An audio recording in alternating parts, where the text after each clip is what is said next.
जय हिंद जय भारत मेरे प्यारे छात्रों।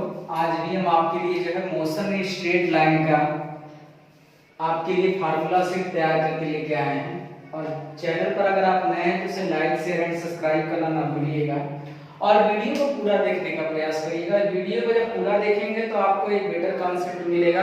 अगर वीडियो पूरा नहीं देखेंगे तो एक बेटर कॉन्सेप्ट आपके पास प्रोवाइड नहीं होगा। तो इस समय हम लोग बात करने जा रहे हैं मोशन स्ट्रेट लाइन की बात करेंगे कि एक्चुअल में डिस्टेंस है क्या।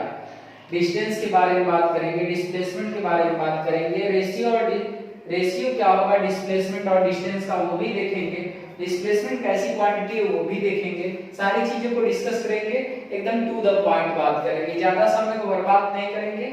एक बार फिर से कहना कि अगर चैनल पर आप नए हैं तो इस तरह का वीडियो पाने के लिए लाइक शेयर एंड सब्सक्राइब करते रहिएगा और ज्यादा से ज्यादा वीडियो को शेयर करने का प्रयास करिए। कि डिस्प्लेसमेंट देखते हैं कि डिस्प्लेसमेंट है क्या।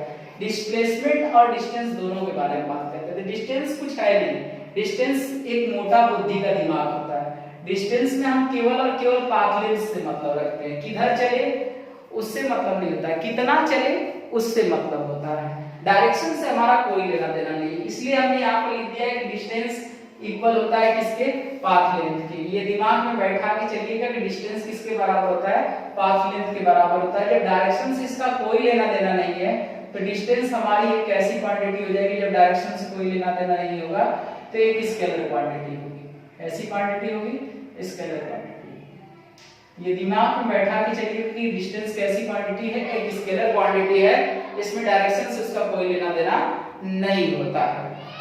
जब हम डिस्प्लेसमेंट की बात करते हैं तो डिस्प्लेसमेंट एक वेक्टर क्वांटिटी होता है और उसमें हम डायरेक्शन से बात करते हैं। तो डिस्प्लेसमेंट हमारा किसके बराबर होता है, डिस्प्लेसमेंट हमारा बराबर होता है फाइनल पोजीशन और इनिशियल पोजीशन के बीच का डिफरेंस होता है। तो फाइनल पोजीशन और इनिशियल पोजीशन के बीच का जो डिफरेंस होगा वही डिस्प्लेसमेंट होगा।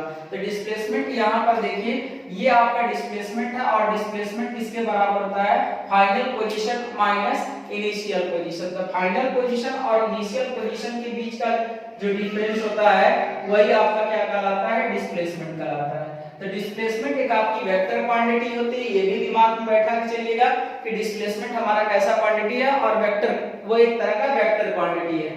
तो डिस्प्लेसमेंट जब आपका वेक्टर क्वांटिटी है, और एक बात और बताना चाहते थे कि जो डिस्प्लेसमेंट होता है वो आपका जो है पॉजिटिव भी हो सकता है, नेगेटिव भी हो सकता है और जीरो भी हो सकता है। तीनों बातें क्लियर हो जाएगी कि डिस्प्लेसमेंट आखिर में कब पॉजिटिव हो जाता है, कब नेगेटिव हो जाता है और कब जीरो हो जाता है। ये भी आपको कांसेप्ट क्लियर किया जाएगा। यहाँ पर देखिए हमने डिस्प्लेसमेंट को बनाया है, ये हमारा डिस्प्लेसमेंट है। जब हम ऐसे जाएंगे चाहे ऐसे जाएंगे तो वो डिस्टेंस को शो करेगा।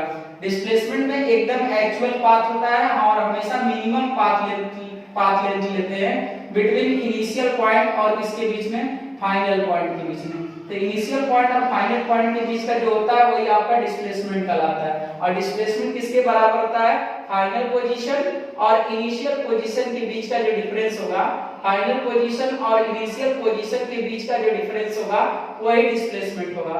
और इसके बाद डिस्प्लेसमेंट कैसी क्वांटिटी है, तो याद रखिएगा कि डिस्प्लेसमेंट आपकी एक वेक्टर क्वांटिटी है।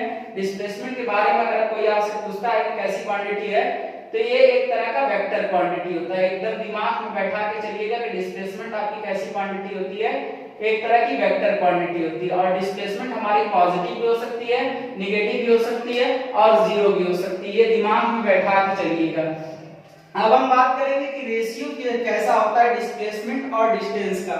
देखिए अगर पार्टिकल अपना डायरेक्शन नहीं चेंज करेगा तो डिस्प्लेसमेंट हमेशा मिनिमम होती है। अगर पार्टिकल अपना डायरेक्शन चेंज कर देगा तो डिस्प्लेसमेंट और डिस्टेंस का रेशियो हमेशा लेस देन 1 आएगा, क्योंकि डिस्प्लेसमेंट हमेशा छोटा होता है डिस्टेंस से जब डायरेक्शन लगातार चेंज करता है। तब पार्टिकल अपना डायरेक्शन लगातार चेंज करेगा तो डिस्प्लेसमेंट हमेशा डिस्टेंस से छोटा होगा। तो जब पार्टिकल अपना डायरेक्शन चेंज करेगा तो डिस्प्लेसमेंट डिस्टेंस से छोटा होगा, लेकिन अगर डायरेक्शन नहीं चेंज करेगा तो डिस्प्लेसमेंट डिस्टेंस के इक्वल होता है। जैसे एक एग्जांपल के थ्रू समझाना चाहते हैं कि हम अगर बात करें कि यहां से पार्टिकल गया, पॉइंट O से लेकर के पॉइंट P तक के बीच का डिस्टेंस अगर हम बात करें 3 मीटर है। अगर कोई पार्टिकल ऐसे गया तो इस समय तो डायरेक्शन चेंज नहीं हुआ, तो इस समय डायरेक्शन नहीं चेंज हुआ तो उस कंडीशन में अगर हम पूछेंगे डिस्टेंस कितना होगा तो 3 मीटर होगा और डिस्प्लेसमेंट भी पूछेंगे तो कितना होगा, 3 मीटर होगा। लेकिन वही जब O से P आ जाएगा O से कहां जाएगा, P जाएगा, और P से फिर कहां आ जाए, O आ जाए, तो डिस्टेंस हमारा 6 मीटर हो जाएगा, डिस्टेंस हमारा 6 मीटर हो जाएगा और डिस्प्लेसमेंट हमारा क्या हो जाएगा, 0 हो जाएगा। तो ये दिमाग में बैठा के चलिएगा कि अगर पार्टिकल अपना डायरेक्शन नहीं चेंज करता है, पार्टिकल अपना डायरेक्शन नहीं चेंज करेगा तो दोनों आपस में इक्वल होंगे, पार्टिकल अपना डायरेक्शन नहीं चेंज करेगा तो दोनों आपस में इक्वल होंगे। अगर पार्टिकल अपना डायरेक्शन चेंज कर देगा तो उस कंडीशन में डिस्प्लेसमेंट और डिस्टेंस का रेशियो जो होगा वो हमेशा लेस देन 1 होगा। और इसी का अगर उल्टा पूछ देगा कि डिस्टेंस अपॉन डिस्प्लेसमेंट क्या होगा, तो जब वहां लेस देन है वहां ग्रेटर देन 1 हो जाएगा। स्पीड क्या होती है ये भी आपको पता होगा कि स्पीड एक तरह का स्केलर क्वांटिटी होता है, और स्पीड इक्वल टू जो होता है वो आपका डिस्टेंस अपॉन टाइम होता है। स्पीड इक्वल टू क्या होता है, डिस्टेंस अपॉन टाइम होता है। और डिस्टेंस को देखिए हम ऊपर लिखे हैं कि डिस्टेंस किसके बराबर होता है, पाथ लेंथ के बराबर होता है। तो इस तरीके से स्पीड को अगर हम दूसरे शब्दों में एक्सप्लेन करें तो डिस्टेंस अपॉन टाइम तो हो ही सकता है, डिस्टेंस अपॉन टाइम तो हो सकता है, लेकिन पाथ लेंथ अपॉन टाइम भी हो सकता है। ये याद रखिएगा कि स्पीड को अगर आप दिखाना चाहते हैं तो डिस्टेंस अपॉन टाइम से भी दिखा सकते हैं और पाथ लेंथ अपॉन टाइम से भी दिखा सकते हैं। तो स्पीड आपकी कैसी क्वांटिटी है, एक स्केलर क्वांटिटी, ये भी दिमाग में बैठा चलिएगा। स्पीड कई तरह के होते हैं, लेकिन यहाँ पर टू द पॉइंट लेके चल रहे हैं हम लोग। तो अगर हम एवरेज स्पीड की बात करें तो average speed equal to total distance upon total time होता है। तो टोटल डिस्टेंस अगर हम लेके चलेंगे तो x1 + x2 + x3 dot dot dot xn upon t1 + t2 + t3 dot dot dot tn होगा। अगर इसमें अगर हम जैसे कहते हैं कि एक कार है A से B तक जा रही है और वो इक्वल डिस्टेंस में वो कवर कर रही है, तो इक्वल डिस्टेंस के लिए जब फार्मूला बनाएंगे तो इक्वल डिस्टेंस के लिए क्या हो जाएगा, n upon 1/v1 + 1/v2 + 1/v3 dot dot dot vn हो जाएगा। n बराबर 2 के लिए लेके चलेंगे तो एवरेज स्पीड आ जाएगी 2v1v2 अपॉन v1 + v2। इसी तरह n बराबर अगर 3 के लिए भी अगर आप देखना चाहेंगे तो n बराबर 3 के लिए भी n की वैल्यू 3 रख लीजिएगा। अगर इक्वल डिस्टेंस 3 भागों में बना करके देखना चाहेंगे कि 3 भागों के लिए क्या डिस्टेंस बन सकती है, तो भाग n बराबर 3 रख लीजिए, तो एवरेज स्पीड यहां पर आ जाएगा, रख के देख लीजिएगा 3v1 v2 v3 और अपॉन हो जाएगा v1 v2 और प्लस v2 v3 और प्लस v3 v1। इस तरीके से बेटा हम लोग आसानी से कैलकुलेट कर सकते हैं।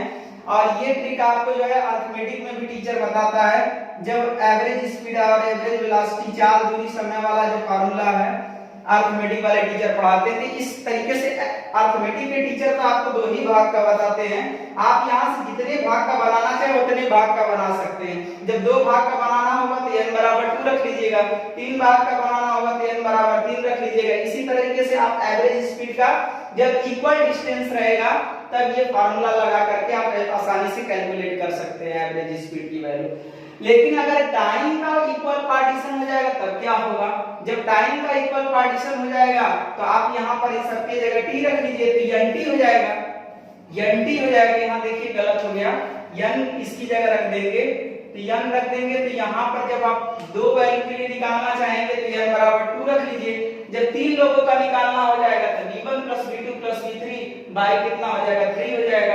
तो जितने पार्ट का रहेगा उतने पार्ट का आप आसानी से एवरेज स्पीड क्या कर सकते हैं, निकाल सकते हैं। लड़के गलती क्या करते हैं, इन्हीं दोनों में गलती करते हैं, लेकिन ध्यान नहीं देते। जब डिस्टेंस का पार्टीशन होगा तब आपको ये अप्लाई करना है, जब डिस्टेंस का पार्टीशन होगा तब इसको अप्लाई करना है, और जब टाइम का पार्टीशन होगा तब इसको अप्लाई करना है। तो ये याद रखिएगा कि ये फार्मूला वैलिड है पार्टीशन ऑफ डिस्टेंस के लिए, ये फार्मूला वैलिड है पार्टीशन ऑफ डिस्टेंस के लिए, और ये फार्मूला वैलिड है पार्टीशन ऑफ टाइम के लिए। तो प्लीज स्टूडेंट बहुत ध्यान से सुनिएगा, ये फार्मूला वैलिड है पार्टीशन ऑफ डिस्टेंस के लिए, चाहे जितने पार्ट का होगा n की वैल्यू पुट करिएगा, एवरेज स्पीड निकाल लीजिएगा।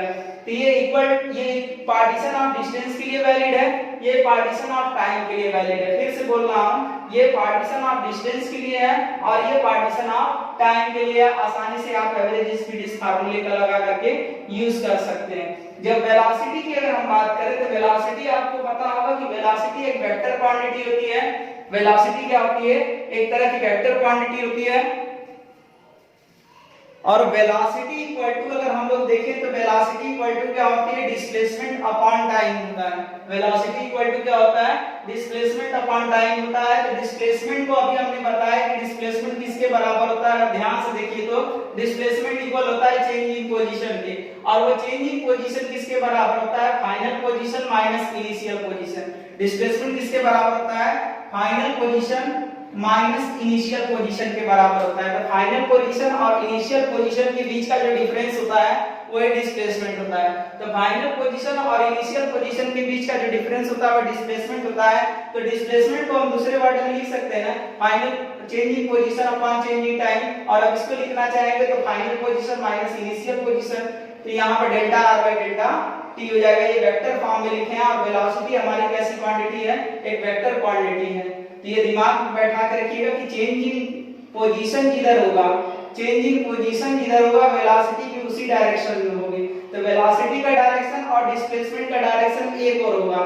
तो जिधर हमारा डिस्प्लेसमेंट का डायरेक्शन होगा उधर के ही डायरेक्शन में वेलोसिटी का डायरेक्शन होगा मोशन इन स्ट्रेट लाइन में। तो मोशन इन स्ट्रेट लाइन में डिस्प्लेसमेंट का जिधर डायरेक्शन होगा उधर ही डायरेक्शन वेलोसिटी क्या होगा, या जिधर डायरेक्शन जो होगा चेंज इन पोजीशन का होगा उधर ही डायरेक्शन वेलोसिटी का होगा।